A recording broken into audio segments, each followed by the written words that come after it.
Welcome to Trial of the Hollywood Sex Therapist Killer, the harrowing and tragic story of Dr. Amie Harwick, who met a tragic end when she was allegedly thrown off her third-floor balcony by her stalker and ex-boyfriend, Gareth Pursehouse. Found clinging to life, but later succumbing to her injuries, Amie's death has raised many questions, with answers to be revealed in court. Join us as we dive deep into the ongoing trial of Gareth Pursehouse, the man accused of this heinous act, and as we seek justice for Amie. On the record, once again, it seems like I'm always apologizing to you, but this issue had to be resolved before we can continue with this witness. It had to be, and I resolved it. Any event, the other thing is that you may have noticed that next door there's going to be they close the streets. There's going to be some celebration. They've advised us to stop early because the traffic is going to get horrendous, and so yeah, it's going to get pretty bad. Car again and so forth. There's going to start bringing in more things. So my intention is to stop about 3:15. So, will you finish with this witness, or maybe not? Yes. Okay. So all of you. So I would rush to your cars and get out of town if I literally. Okay. All right. So so if you could stand up again, officer. Is it officer or detective? I'm currently an investigator now. Investigator. Yes. Call you investigator. Okay, David. Let's do this in front of the jury, if you would. Please raise your right hand. You solemnly state that the testimony you're about to give and the cause now pending before this court should be the truth, the whole truth, and nothing but the truth to help you God? I do. Thank you. Please have a seat. Please state and spell what's your first and last name. Luis Topete, Luis Topete. Okay, counsel. Thank you, Your Honor. What is your current occupation? I'm currently an investigator with the Riverside County District Attorney's Office. What was your occupation back on December 8th of 2021? I was a detective with the Los Angeles Police Department, assigned to the computer forensic section. What is your background, training, and experience in regards to forensic examination of electronic devices? In my assignment at the time, I was also assigned to the Secret Service Cyber Fraud Task Force, where I received over, I would say, about 1,000 hours of training in mobile devices, various operating systems, including Android, iPhone, multiple operating systems for computers, whether it's Windows or Apple or Linux systems. So, but I was also certified on examining those devices, both by the Secret Service training facilities and also by some of the private software companies where we actually received training. Now, back on December 8th, 2021, did you receive several electronic devices to examine that were booked under DR number 2006-06220? Yes, I did. Were one of these items, item number 16, a Silverstone desktop computer with a serial number of BQ1520464? Yes, it was. Is this item a desktop computer? It is. It was a rather large desktop computer. Was this desktop computer configured in such a way that you'd typically find a desktop computer if you bought it at the store? Objection, leading, relevance. It's foundational. And relevancy, yeah, you're hitting that part very close. So just ask this question and move on if you would. Yes. I definitely found it to be modified and very not very typical of what you might find at a retail store. Objection, immediately approach. No more approaching. Not for a little while. My legs hurt. Discovery violation. No. And relevance. No. Relevance, I'll allow the answer to stand. Let's move on, as I stated. Sure. Do you remember conducting a forensic analysis? I'm sorry, not do you remember. Did you conduct a forensic analysis of item number 16, that desktop computer? Yes, I did. Now, in conducting that analysis, did you utilize keywords in order to conduct that forensic analysis? Yes, I was provided several keyword search terms by the investigator who requested the search and the analysis. Was one of those search terms Amie Harwick? Yes, it was. Why do you use search terms in order to conduct a forensic analysis of any sort of electronic device? Because of the hundreds of thousands of of files and images that are going to be on the computer device, a keyword search term will help me narrow down the results to a manageable amount. Utilizing the search term Amie Harwick, what did you locate on item number 16, the desktop computer? I located what we would call a registry file, which is kind of like a setting file, which tracks folders and files and user preferences, and that had an artifact with a reference to the Gmail account belonging to the victim. Now, was that Gmail account amynicole13@gmail.com? Yes, it was. All right, now this time I'll ask you to approach it.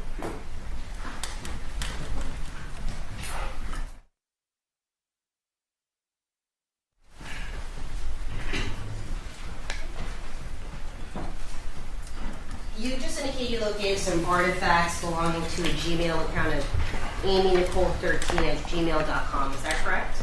Yes, that's correct. At this time, other people would like to mark what appears to be a screenshot of a interface of a computer. May that be marked as People's Sex Order? 108. With defense's ongoing objection. Yes, noted. Based on what you stated. Yes. Yes. Because it's all a big document, I'm going to scan it from left to right. Showing you what's been marked as People's 108. Do you recognize this document? Yes, I do. And how do you recognize it? This would have been one of the reports that I generated after the examination. And this is utilizing a program that you use to conduct a forensic analysis? That's correct for Windows operating systems, yes. Now I'm going to zoom in on a specific entry here. The first entry in this report where it states core phone amynicole13@gmail.com takeout. Do you see that? Yes, I do. Could you explain to us what that is? Yes, so a takeout is a service that Google offers to back up your Gmail account and all its contents, whether it's email, photos, documents, whatever you keep on your Google Drive. So that's a method of backing up your data from Google. Now, just to be clear, this artifact is a file that was actually on the user's computer. It was not on the computer. This is a reference to where it was at. It was actually based on where I'm finding this was on some kind of a network attached storage device or that the computer had access to. But the computer, item number 16, accessed or viewed this takeout file. Is that correct? Yes, that would be correct. Can you tell from your forensic analysis when it was last accessed? So it looks like from the date here, they call it the interaction date here, it would have been accessed September 25th, 2019. And that's here where I'm pointing with my pen? Yes. Now, in regards to the several other entries here, are those consistent with the first entries? Well, access to a file, that this computer accessed that file. Yes, they're all indicating that file or data that's coming out of that file. Now, going down to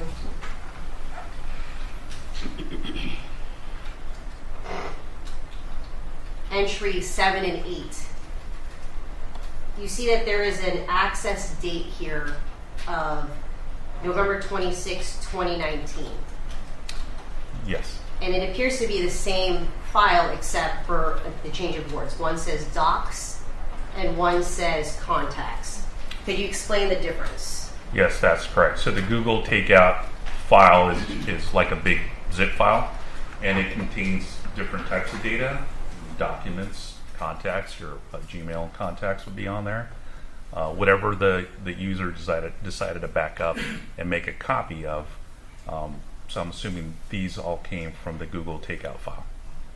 Now, just to be clear, this labeling here where it says core phone, consistent with all the entries in your report here, is that a label given by the user?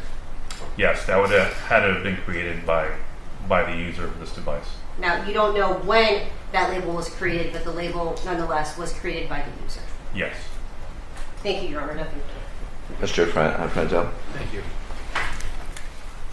So none of these pieces of digital forensic evidence in any way suggest that somebody was accessing this Amie Nicole 13@gmail.com account on those dates. That's not what this stands for. Overruled, I mean, based on what the court has ruled in terms of, you mean actually going into her account? Correct. I'll allow it as such based on the court's ruling. Is counsel opening the door? No, That's fair based on the court's ruling. You can answer that question, but don't go delve deep into it. Yes. No, I'm not. Right. So again, this is simply saying that a backup of the Gmail account was done, and this computer accessed data from that Google Takeout file. Okay. And just so that it's super crystal clear, access means... Well, let him finish. Okay. Sorry, Go ahead. Just to be very clear, access means going to a file and opening the file and viewing the file. Yes. Okay. There was, in your review of item 16, this computer, there was no evidence that told you when this Google takeout occurred of Amie Nicole 13@gmail.com. When the backup occurred of the Google. Correct. Right. I wasn't able to determine that because I didn't have the device where the actual file was residing in. For all you know, it could be 2010. Yeah, I didn't have the date. Right. I didn't know what the date was. And you do not know when the folder was named. And we're looking at, any of these. This is the same. Basically, it's the same path, but you don't know when that or phone path name was created, right? Right. I don't know. Now, did you at any point discuss your interpretations of this very technical information with Mr. Avila or Ms. Mariano and kind of explain what it all means? Again, be careful of tread lightly based on the court's ruling if you get a response of some sort. So it's just I understand, but we don't know what conversation took place. Nor do you. I'm not asking about the content of the conversation. Just did any conversation occur where facts about your work were discussed? Yes, I discussed my findings about this file. Do you recall when? That would have been a few hours ago. Where was that? At the district attorney's office in the Hall of Justice. How long was that conversation, roughly? Maybe 10 minutes.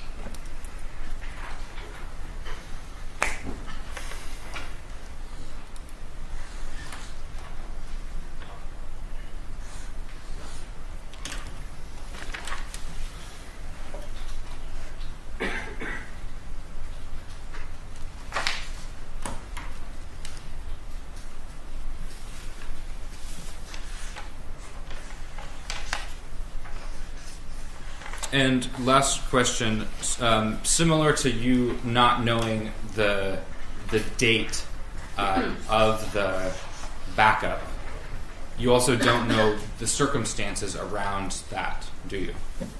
Circumstances? You don't know how it happened. I can't say for sure how it was backed up. I can only speculate. All right. Nothing further. Anything?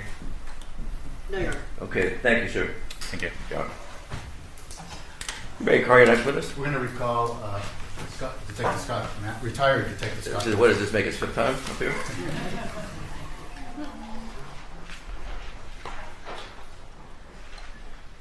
I'm sorry, Detective Masterson. William Masterson, Scott to his friends. No, just kidding.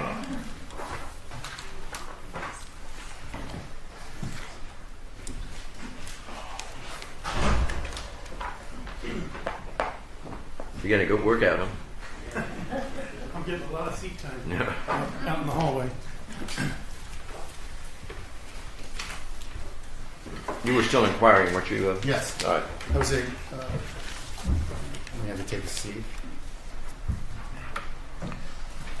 We were talking about Michael Herman and the first statements he had made during your interviews. And we talked about how he left a voicemail message for you. Yes. And you read it, and you indicated that in that voicemail message he said he had heard crashing sound like someone dropping a plate earlier in the evening. Yes. And then did you then try to meet with him that same day, February 20th, 2020, to interview him? Yes. And did you interview him? Yes. And the second interview, did you record it? Yes. And in the second interview, did he say, right when, at the beginning of the interview, I think because when I yelled up her name, I think he put her to the ground as quickly as he could and started choking her. Yes. And did you, or Detective Carranza asked, wait a minute, you heard choking? Yes, I heard choking. Did he say that? Yes. And did he also say, it sounded like he threw her to the floor and then she screamed like choking sound. Like it sounded like, I figured that she was screaming for a while, like really bloody murder. Yes. And did he also say she was screaming, and remember I told you I thought she saw a mouse or something, and I just woke up? Yes. And did he also say, because as soon as I said her name, he started manhandling her? Yes. And that was on February 20th, 2020. Yes. By the way, now going back to the date of the murder, the date that Amie Harwick was killed, February 15th, 2020, did you speak to a Robert Koshland? No, I would object to the form of the question in reference to murder. All right. The day he rephrased. He said the day. He did rephrased after that. So the day of the incident. Right. The date of the incident, February 15th, 2020. Did you speak to Robert Koshland at about 10 in the morning? Yes. Now, did he provide you with the name of Gareth Pursehouse? Yes, he did. Michael Herman. Did Michael Herman just tell you should talk to Robert Koshland about the actual name of the ex-boyfriend? Yes. And did Robert Koshland provide you some information that then led you to investigate Gareth Pursehouse? Yes. And did you interview Sarah Rollins on February 16th, 2020? Yes. And was Robert Koshland present during that interview?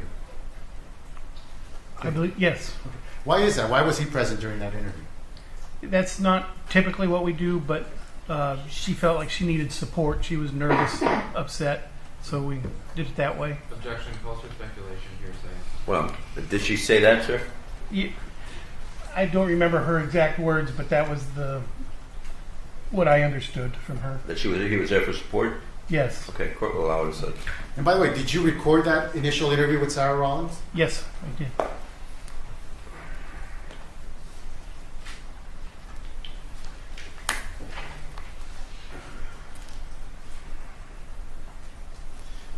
By the way, do you remember approximately when you received the autopsy report for this particular case?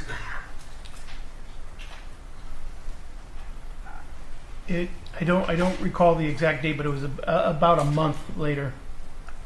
Do you have any notes that would tell you when you received it? I don't know if I have a chrono that would cover that time frame. Would it be in April of 2020? Objection, witness testified he doesn't remember. He doesn't remember, so. Well, let me ask you this. When Michael Herman told you that you heard her being choked, did you have the autopsy report at that point? Objection, asked and answered. I didn't ask. Hey, go ahead, you can answer. No, I did not have the autopsy report. So you didn't, when you received the autopsy report indicated manual strangulation? Yes. Objection, vague as the date. All right. You can just clear that up. At any point, when you had the autopsy report, did the autopsy report indicate that one of the contributing factors to death was manual strangulation? Yes. But your interview with Michael Herman in February 2020, when he said she was being choked, did you have the autopsy report at that point? No, I did not.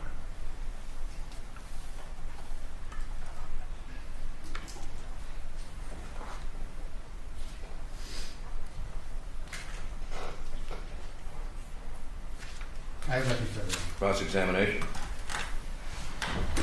We may just have a moment to get set up, Your Honor. All right.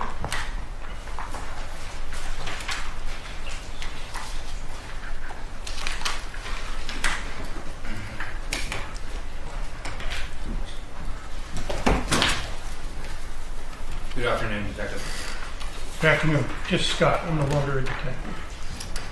All right. So you spoke with Michael Herman at 2086 Mound Street on February 15th, 2020, right? Correct. And you spoke to him before interviewing him at the station. Yes. You went into his house. Went into his bedroom.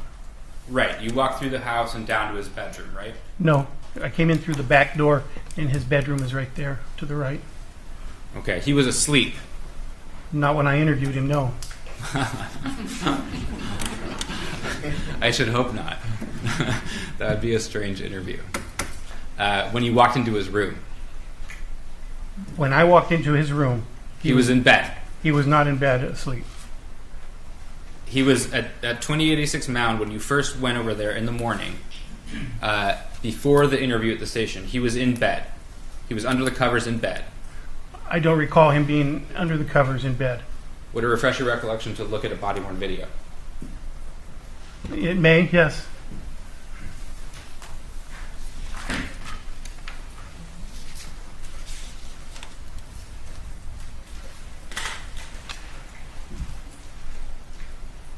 May just have a moment.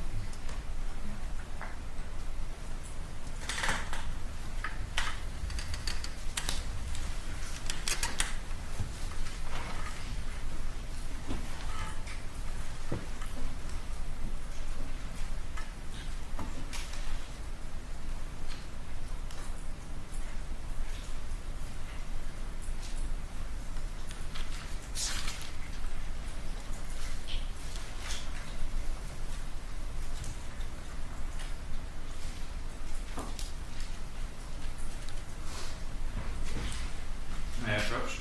Yep.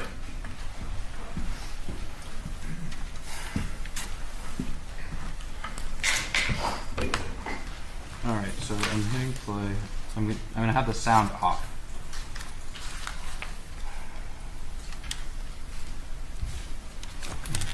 May I approach you? Yes.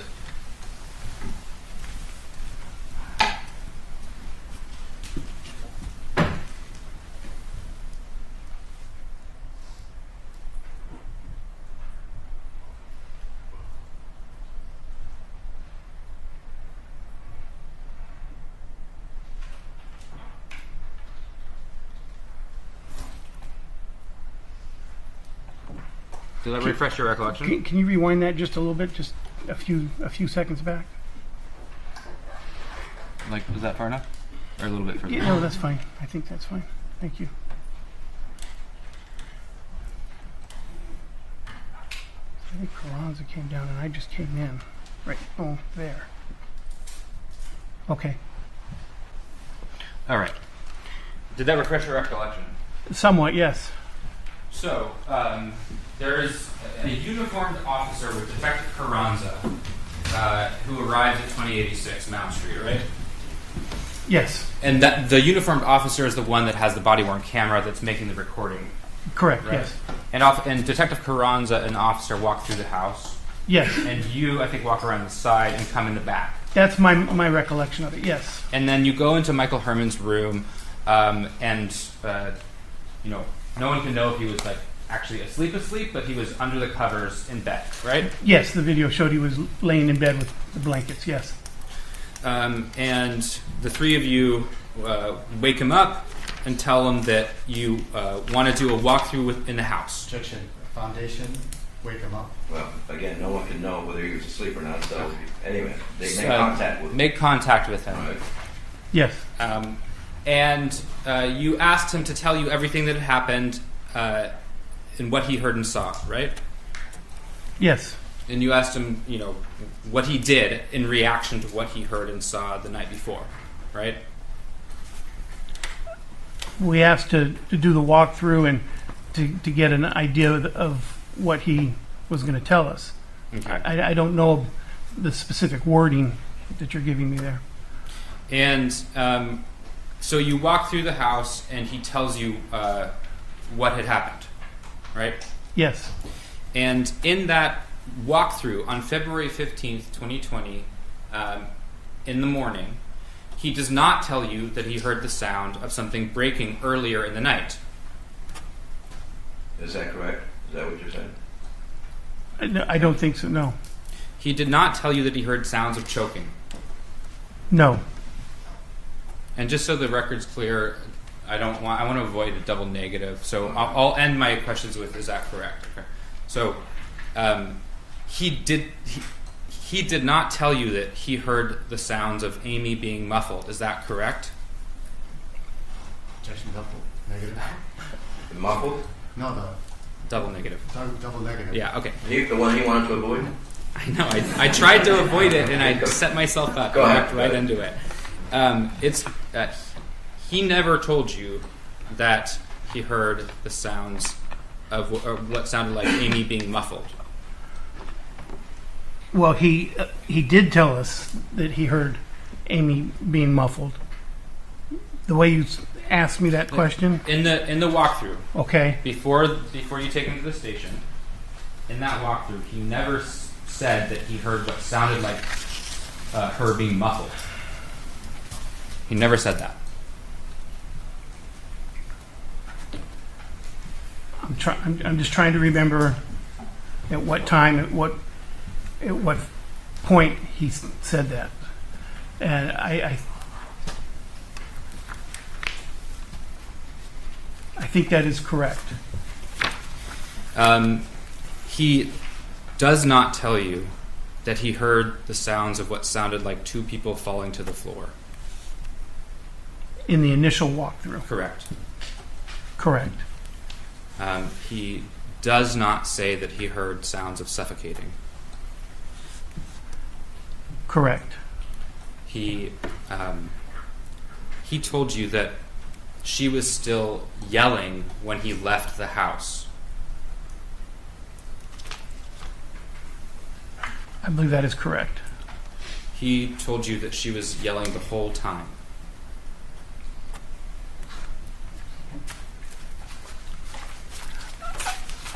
My only hesitation is that I don't know if he said that she was yelling the whole time, or that when he left to get help, he no longer heard her yelling. That's the only thing that I Would it don't refresh your recollection to look at the transcript? know. It may. This is the transcript. Tied in file number walkthrough with detectives and PR, and I'm gonna have him read starting at page 27, line 24, and read to page 28, line 10. And if you could please look up when you're done.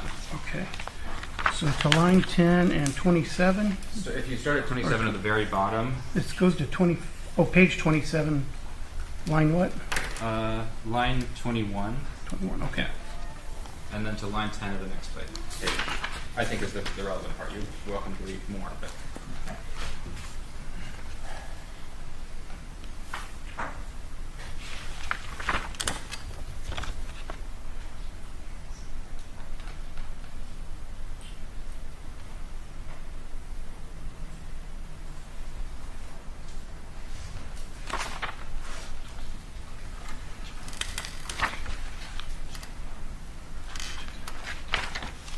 Okay, does that refresh your recollection, Scott?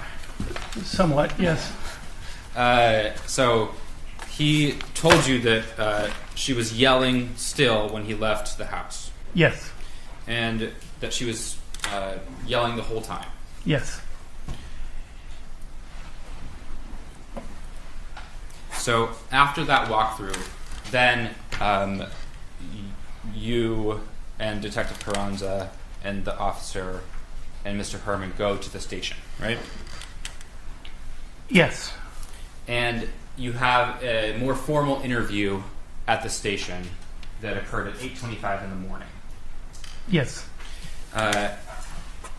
And there, you do a more thorough interview and ask him more, not just what happened at night, but more facts surrounding the situation, right? Correct. And you have him run through again the relevant events. Yes. And he, in that interview, at 8:25 in the morning, on the 15th of February, he does not tell you that he heard the sounds of choking. Correct. He does not tell you that he heard the sounds of Amie being muffled. Yes, correct. He does not tell you that he heard the sounds of suffocating. Correct. He does not tell you that it got quiet before he left the house. He does not. He told you that she was still yelling when he left. Yes. He never told you that he heard what sounded like two people falling to the floor. No, I don't believe so. He specifically described it as like a shuffling sound, sounded like a struggle. Right? Yeah, I remember him saying struggle, yes. And that she was yelling the whole time, and she just kept screaming. Yes. And you specifically asked him, did you hear anything else? And he said no. I don't remember that specific question, but that sounds like something I would have asked.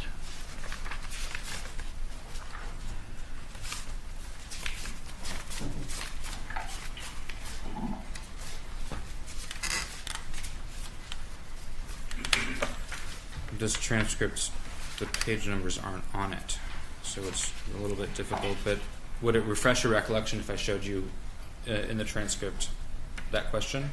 It might.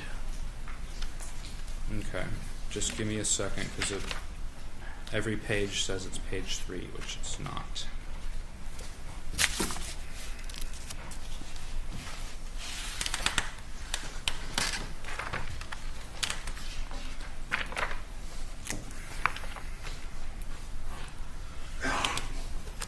Actually, I'm going to just return to that in a second.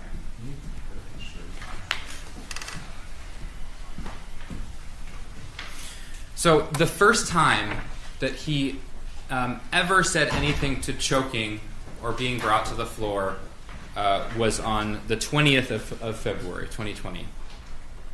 Yes, I believe that's correct. And that was in a phone call initially, right? Yeah, yes. You and Detective Carranza were in a car. Yes. And Michael Herman called you, or either you called him or he called you. Yes. And you had a brief conversation with him, and then you put the phone on speaker. Yes. And you put the phone on speaker so that Detective Carranza could listen and be part of the conversation, and also to begin recording. Yes. And so that recording begins once you move from just speaking on the phone to putting it on speaker for the three of you to have a discussion, right? Correct. Now, in that phone call on the 20th, that was the first time he told you that he heard choking. I believe so. That was the first time he told you that he heard sounds of what sounded like someone taking another person to the ground. Yes. Those were new facts that he did not tell you previous to the 20th of February. Yes. And that was the same day that the media published the coroner's findings that alleged strangulation. On February 20th. 20th. Foundation? If you know. Sustained. If he knows. Did you ever see that publication? No, sir. Okay, sustained. You didn't see the LA Times article? No.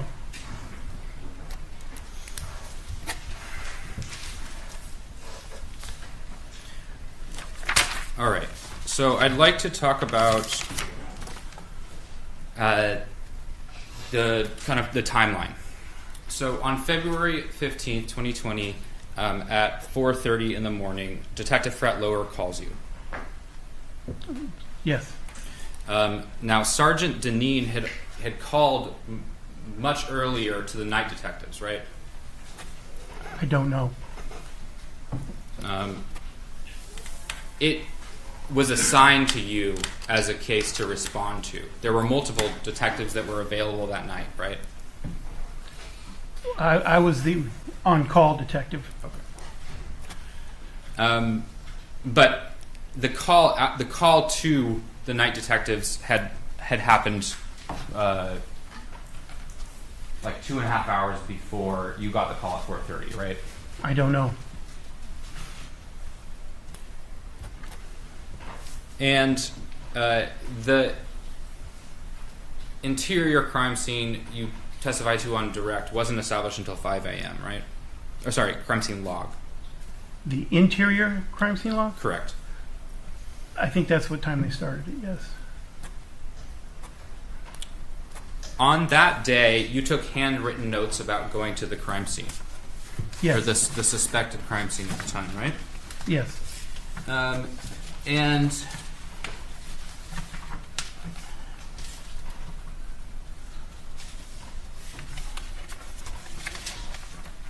according to those handwritten notes, you arrive at 2086 Mound Street at 5:50 in the morning. My handwritten notes? Correct. I don't recall. Would it refresh your recollection? It might. If you could just look at the top part of the page and look up when you're done. Did that refresh your recollection? Not really. You took these handwritten notes on the 15th of February 2020, right? Yes. You listed the incident number, right? Yes. The RD number, what's that? Reporting district? The report time, right? Yes. And then some basic information, the names of the paramedics who responded. Relevance. Sustained. Okay. And you indicated that you arrived at 5:50 in the morning, right? Yeah, that's what the notes say. Yes. You kept a chronological log of your investigative actions in this case, right? Yes. And in that, it's chrono for short. It shows the date and time of what you did. Significant investigation actions that you took, right? Yes, that's the purpose of the chronological record. And in the chrono, it lists you arriving at 5:45, right? I don't know for certain. Would it refresh your recollection to look at the chrono? It might. May I approach? Yes. If you could look at row 3 on the first page. This one? This one. Second.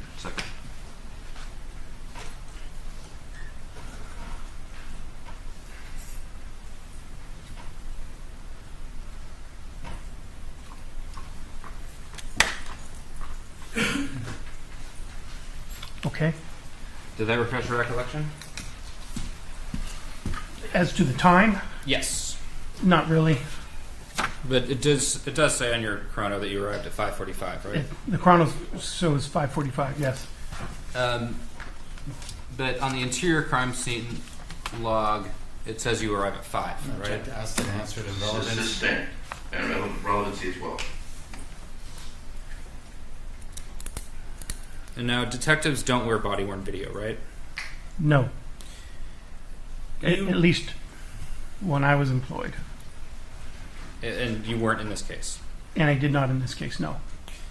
You wrote a number of reports in the days immediately after February 15th, right? You mean involving other incidents? No, in this case. He wrote a 6-page investigative report in this case. Do you recall that? I wrote several reports, yes. I'm just talking about the days right after. I'm just like the days immediately after the incident. You wrote a report on the 16th of February 2020 titled Investigative Report, right? I may have. Would it refresh your recollection to look at it? It might.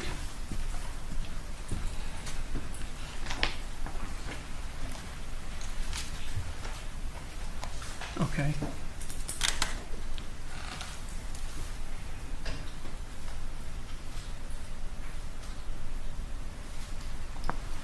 And while I'm up here, if I may, Well, let me ask you first. Do you recall writing the closeout report? Yes. Vegas to close that report. Is that what it's entitled? It is. All right. So this, let's take the investigative report first. You finalized it on the 16th of February, right? That is the first the report that you showed me. Okay, so that is the initial report that we write, the crime report. Right. And my question is, you finalized that on the 16th of February, right? I don't understand what you mean by finalized. You wrote it on the 16th of February. Yeah, again, I don't remember the exact date that I wrote that.